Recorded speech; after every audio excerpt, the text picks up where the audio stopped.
Good morning student. मैं doctor वंदना Akodia, government college Bundi. बच्चों, हम नाइट्रोजन कंटेनिंग कंपाउंड्स के बारे में पढ़ रहे हैं। आज हम अमीन्स के बारे में पढ़ेंगे। अमीन क्या होते हैं? अमीन कार्बनिक क्षार हैं तथा संरचनात्मक रूप से ये अमोनिया के कार्बनिक व्युत्पन्न है, जो कि अमोनिया के एक या एक से अधिक हाइड्रोजन परमाणुओं को एल्किल या एलिल समूह द्वारा प्रतिस्थापित करने पर बनते हैं। सिंपल सा अमोनिया है। यदि इसमें से एक हाइड्रोजन रिमूव होता है तो हमें प्राइमरी अमीन मिलता है। यदि 2 हो जाते हैं तो हमें सेकेंडरी अमीन मिलता है, और यदि तीसरा भी यहाँ से रिमूव कर दिया जाता है तो हमें टर्शरी अमीन मिलता है। संरचनात्मक रूप से अमीन अमोनिया से उसी प्रकार से संबंधित होते हैं जिस प्रकार से अल्कोहल तथा ईथर जल से संबंधित होते हैं। यानी कि वाटर के अंदर यदि एक हाइड्रोजन परमाणु रिलीव को हम हटाकर यदि आर ग्रुप जोड़ दें तो हमें अल्कोहल मिलता है, और दूसरे को भी यदि हम रिमूव कर दें तो हमें ईथर प्राप्त होता है। इसी तरह से यदि हम देखें तो अमोनिया के एक प्रोटॉन को निकालने पर प्राइमरी अमीन, दूसरे प्रोटॉन को निकालने पर सेकेंडरी अमीन, और तीसरे प्रोटॉन को निकालने पर हमें टर्शरी अमीन प्राप्त होती हैं। अब बात आती है इनके क्लासिफिकेशन की। अमीनों को नाइट्रोजन परमाणु से जुड़े एल्किल या एरिल समूह की संख्या के आधार पर हम निम्न प्रकार से इसको क्लासिफाई कर सकते हैं। फर्स्ट हमारा आता है प्राइमरी अमीन्स यानी प्राथमिक अमीन। प्राथमिक अमीन क्या होते हैं? प्राथमिक अमीन में केवल एक एल्किल या एरिल समूह नाइट्रोजन से जुड़ा हुआ होता है। फॉर एग्जाम्पल लिया है हमने, फर्स्ट एग्जाम्पल CH3NH2, दूसरा एथिल ग्रुप जुड़ा हुआ है NH2 से, यह इथाइल अमीन हो गया, और ये हमारा एनिलिन हो गया जो कि हमारा किससे जुड़ा हुआ है? बेंजीन रिंग से। यदि हम इनका सामान्य सूत्र देखें तो वो होता है RNH2। R यहाँ पे कोई भी अल्काइल ग्रुप हो सकता है, और यदि इनके क्रियात्मक समूह की बात करें तो NH2 जो ग्रुप है वो उसका क्रियात्मक समूह कहलाता है अमीनो ग्रुप। अब बात आती है सेकेंडरी अमीन्स की।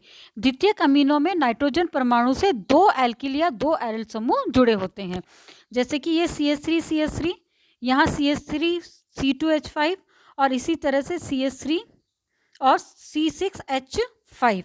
अब इसका जो जनरल फॉर्मूला होता है वार RNHR होता है, यानी कि 2 अल्काइल ग्रुप है और एक प्रोटॉन यहाँ पर जुड़ा हुआ। यदि हम इसके फंक्शनल ग्रुप की बात करेंगे तो फंक्शनल ग्रुप इसका NH हो गया, जिसे हम कहते हैं इम्यूनो ग्रुप। वो होता है हमारा अमीनो ग्रुप, ये होता है हमारा इम्यूनो ग्रुप। अब आती है बात टर्शरी अमीन्स की। टर्शरी अमीन क्या होंगे? तृतीयक अमीनों में नाइट्रोजन परमाणु से 3 एल्किल या एरिल समूह जुड़े होते हैं, यानी CH3 CH3 CH3। इसी तरह से एक बेंजीन सब्स्टिट्यूटेड हो गया, और 2 एक तो एथिल ग्रुप जुड़ गया और एक CH3 ग्रुप जुड़ गया। और इसका यदि हम जनरल फार्मूला देखें तो जनरल फार्मूला होता है R3N, और यदि हम इसका फंक्शनल ग्रुप देखें तो ये होगा N। इसे हम कहते हैं तृतीयक नाइट्रोजन परमाणु यानी टर्शरी नाइट्रोजन एटम। द्वितीयक व तृतीयक अमीनों को हम पूरा दोबारा से उसको हम क्लासिफाई कर सकते हैं। दूसरा सिमेट्रिकल अमीन्स यानी सिमेट्रिकल या साधारण अमीन्स भी बोलते हैं। जब यदि नाइट्रोजन से जुड़े एल्किल व एरिल समूह समान होते हैं तो हम उससे कहेंगे कि वो सममित या साधारण अमीन कहलाते हैं। यानी कि दोनों R ग्रुप समान होने से, यानी कि दोनों CH3 समान है, C2H5 और C2H5 यहाँ पर समान रूप से जुड़े हुए हैं। यदि हम अनसिमेट्रिक अमीन्स की बात करें तो यदि नाइट्रोजन से असमान एल्किल या एरिल समूह जुड़े होते हैं तो अमीन जो कहलाते हैं वह असम्मित या मिश्रित अमीन कहलाते हैं। यहाँ पर देखिए एक R ग्रुप जुड़ा हुआ है और दूसरा हमारा R- ग्रुप जुड़ा हुआ है, यानी कि एक CH3 ग्रुप है, दूसरा हमारा C2H5 ग्रुप जुड़ा हुआ है। इसी तरह से यहाँ पर एक CH3 ग्रुप जुड़ा है, दूसरा हमारा C6H5 जुड़ा हुआ है। अब यहाँ पर आप टर्शरी अमीन का एग्जाम्पल देखें, यहाँ पर CH3 ग्रुप जुड़ा हुआ है, यहाँ पर एक ग्रुप CH3 जुड़ा हुआ है, दूसरा यहाँ पर एक आइसोप्रोपाइल ग्रुप जुड़ा हुआ है, CH उसके साथ 2 मिथाइल ग्रुप जुड़े हुए हैं। अब बात आती है क्वाटनरी अमोनियम सॉल्ट की, यानी चतुष्फलकीय अमोनियम लवण।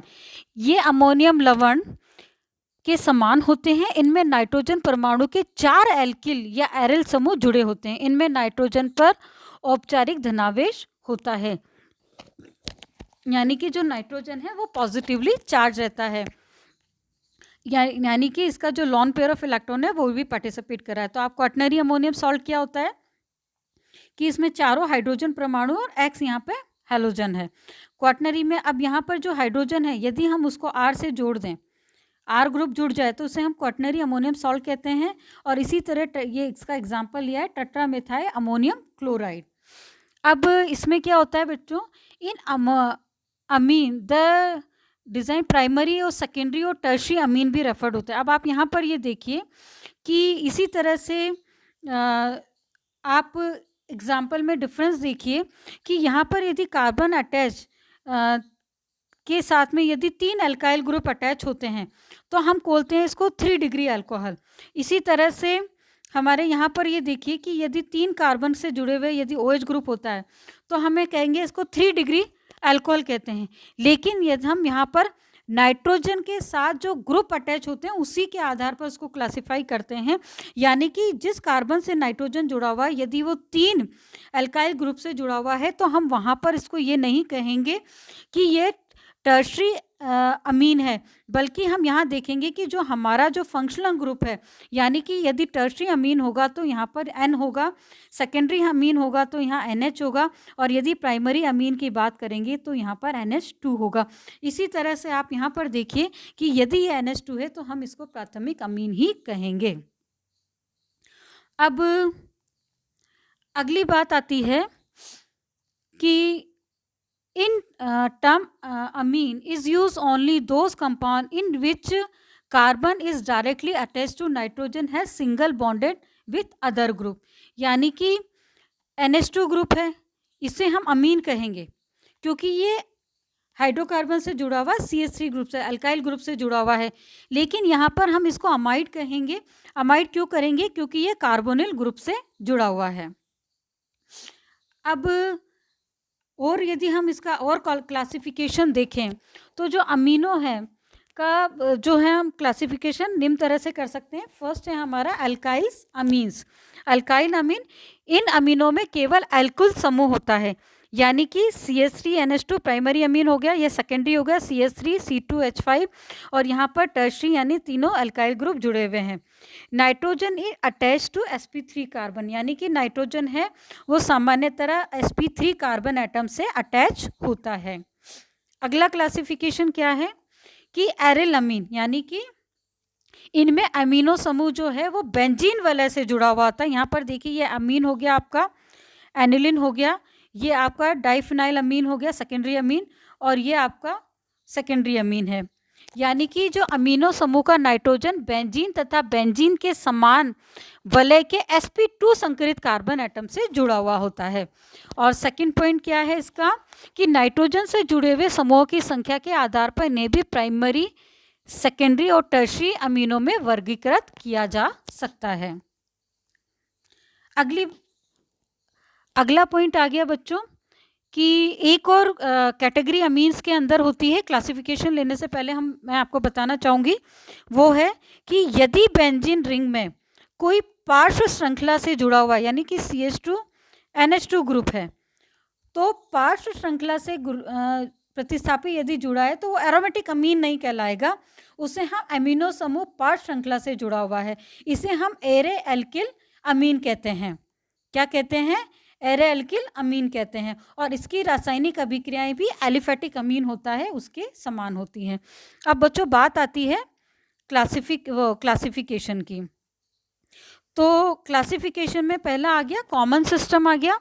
तो साधारण प्राथमिक अमीनों का जो नामकरण है नाइट्रोजन परमाणु से जुड़े एल्किल समूह के नाम के आधार पर किया जाता है। इनमें एल्किल समूह के नाम के अंत में हम अमीन जोड़ देते हैं, जैसे कि ये हो गया इथाइल अमीन, यानी कि एथिल हो गया, अमीन जोड़ दिया। इसी तरह से ये हो गया प्रोपाइल अमीन। अब जब द्वितीयक तथा तृतीयक अमीन में 2 या 3 भिन्न एल्किल समूह उपस्थित होते हैं तो एल्किल समूहों को अंग्रेजी वर्णमाला के क्रम में अनुलग्न अमीन से पहले लिखते हैं, यानी कि CH3 हम लिखेंगे इसको मिथाइल प्रोपाइल अमीन। इसी तरह से यहाँ लिखाएंगे इथाइल मिथाइल अमीन। अब सम्मिलित द्वितीयक या तृतीयक अमीनों का नामकरण एल्किल समूह के नाम के आगे पूर्व लग्न में यानी डाई या ट्राई जोड़ देते हैं।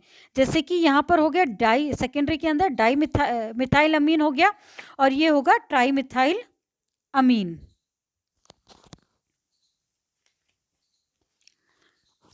अब अंग्रेजी वर्णमाला के क्रम को निर्धारित करने में डाई, ट्राई, तृतीयक या आदि को नहीं देखते हैं, लेकिन पूर्व लग्न आइसो, नियो या साइक्लो को हम ध्यान में रखते हैं।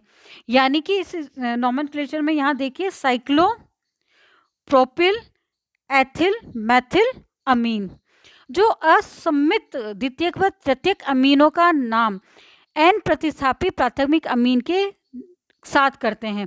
सबसे बड़े समूह को मूल नाम के रूप में चयनित करते हैं तथा अन्य एल्किल को हम एन प्रतिस्थापी समूह के रूप में लिखते हैं। यहाँ पर देखिए कि फर्स्ट एग्जाम्पल हमने लिया है, तो ये देखिए कि जो लार्जेस्ट यानी सबसे बड़ा समूह है यानी कि प्रोपिल समूह को उसको हम मेन ग्रुप मानते हैं, पेरेंट नेम देते हैं उसको, और जो मिथाइल समूह है उसको एन प्रतिस्थापी के रूप में लिखेंगे। तो अब हम नाम कैसे डालेंगे, N N di methyl propyl amine. इसी तरह से बच्चों नीचे दूसरा एग्जाम्पल आप यहाँ पर देखिए, यहाँ पर क्या है साइक्लिक स्ट्रक्चर है, तो यहाँ पर जो साइक्लिक रिंग है उसे हम पेरेंट नेम मानेंगे, यानी कि इसको लिखेंगे हम साइक्लोहेक्सिल, इसका मूल। और अब नामकरण करेंगे, एक तरफ हमारा C2H3 जुड़ा हुआ है, दूसरी तरफ CH3 जुड़ा हुआ है, तो ये हो गया एन मिथाइल साइक्लो हेक्साइल अमीन हो गया। अब अगला जो IUPAC पद्धति है वो है हमारी अमीनों के नामकरण की IUPAC पद्धति है। प्रथम पद्धति क्या है, फर्स्ट है। इस पद्धति के अनुसार प्राथमिक अमीन का नामकरण प्रतिस्थापी एल्केनों के रूप में किया जाता है। पूर्व लग्न अमीनों को उसकी कार्बन श्रृंखला में स्थिति के साथ एल्केन के नाम से पहले हम लिख देते हैं। यानी कि क्या हो गया 1 2 3, यानी 1 अमीनो प्रोपेन हो गया। इसी तरह से लॉन्ग चेन हमने ली, इसकी नंबरिंग करेंगे 1 2 3 4, ये हो गया 1 अमीनो 3 मिथाइल ब्यूटेन। तो सेकेंडरी और टर्शरी जो अमीनो होते हैं उनमें हम एन एल्किल या एन डाई एल्किल को अमीनो शब्द में पूर्व लग्न करके कार्बन श्रृंखला में अमीनो की स्थिति के कोष्टक के अंदर लिख देते हैं। तो अब यहाँ पर ये देखिए कि हमने मेन श्रृंखला ली 1 2 3 4 5, यहाँ पे नंबरिंग करी है। अब हम क्या लिखेंगे 1 एन मिथाइल अमीन, यानी कि ये एन मिथाइल अमीनो ब्यूटेन। इसी तरह से आप यहाँ पर नामकरण देखिए 1 2 3 4 5 मेंबर रिंग लिख दी। यहाँ एक Cl ग्रुप भी जुड़ा है, तो फर्स्ट पोजीशन में 1 क्लोरो, सेकेंड पोजीशन पे क्या जुड़ा हुआ है N ethyl methyl amino pentane, ये इसका नामकरण हो गया। अब आता है सेकेंड सिस्टम। अब सेकेंड सिस्टम में क्या होता है, फर्स्ट ये है आपका कि इस पद्धति में अमीनों का नामकरण क्रियात्मक समूह के अलग के साथ उसी प्रकार से करते हैं जैसे अल्कोहल का हम नामकरण करते हैं। पहला क्या है सेकंड में, सबसे लंबी श्रृंखला के अनुरूप एल्केन के अंग्रेजी नाम के अंत में ई को अमीन द्वारा प्रतिस्थापित कर देते हैं, अर्थात श्रृंखला में उपस्थित कार्बन परमाणु के अनुरूप एल्केन के नाम के अंत में अनुलग्न अमीन जोड़ देते हैं तथा अमीन समूह को वहन करने वाले कार्बन परमाणु को उचित संख्या में प्रदर्शित करते हैं। जैसे पहला एग्जाम्पल हमने लिया, आप यहाँ देखिए नंबरिंग करिए 1 2 3 4 5, यहाँ हमने लिखा 4 पर एक मिथाइल ग्रुप है तो 4 मिथाइल 1 पेंटालमीन। इसी तरह से थर्ड पॉइंट है हमारा वे एल्किल समूह जो नाइट्रोजन से जुड़े रहते हैं उनकी उपस्थिति एन एल्किल तथा एन डाई एल्किल पूर्व लग्नों द्वारा प्रदर्शित करते हैं। अब बच्चों यहाँ पर आप ये देखिए, अब हम यहाँ पर नामकरण करेंगे तो फर्स्ट सेकंड थर्ड 4 5 हमने नंबरिंग कर दी इसकी। अब थर्ड पोजीशन पे एक मिथाइल ग्रुप जुड़ा हुआ है और सेकंड पोजीशन पे नाइट्रोजन जुड़ा हुआ है जिससे 2 मिथाइल ग्रुप जुड़े हैं, तो हम इसको लिखेंगे N di methyl 3 methyl 3 position पे मिथाइल ग्रुप 2 पेंटाइन अमीन, यानी 2 पोजीशन पे अमीनो ग्रुप जुड़ा हुआ है। अब वे अमीन जिनमें एक से अधिक क्रियात्मक समूह होते हैं तो अमीनो समूह को मूल अणु पर प्रतिस्थापी के रूप में लिखा जाता है। जैसे कि अब यहाँ पर 2 फंक्शनल ग्रुप यहाँ पर प्रेजेंट है, पहला हमारा एसिडिक ग्रुप प्रेजेंट है, दूसरा हमारा अमीनो ग्रुप प्रेजेंट है। तो हम नंबरिंग करेंगे 1 2 3 4, मेन चेन हमारी यही रहेगी। अब हम देखते हैं कि सेकंड पोजीशन पे यहाँ NH2 ग्रुप जुड़ा हुआ है, तो हम इसका जो नाम लिखेंगे IUPAC वो लिखेंगे 2 अमीनो ब्यूटेनोइक एसिड। इसी तरह से बच्चों आप यहाँ पर देखिए कि इसके अंदर आपका फंक्शनल ग्रुप जुड़ा हुआ है, तो नंबरिंग करेंगे हम 1 2 3 4। फोर्थ पोजीशन पे अमीनो ग्रुप है, हम लिखेंगे 4 अमीनो 2 ब्यूटेनॉन, यानी 2 पोजीशन पे हमारा यहाँ पर कीटोनिक ग्रुप जुड़ा हुआ है। तो बच्चों आज हमने अमीनो के बारे में पढ़ा, उनके क्लासिफिकेशन के बारे में पढ़ा, साथ ही हमने IUPAC में किस तरह से उनका नामकरण किया जाता है इसको पढ़ा। नेक्स्ट टर्न पर हम इसकी रिएक्टिविटी और केमिकल रिएक्शन के बारे में पढ़ेंगे। धन्यवाद।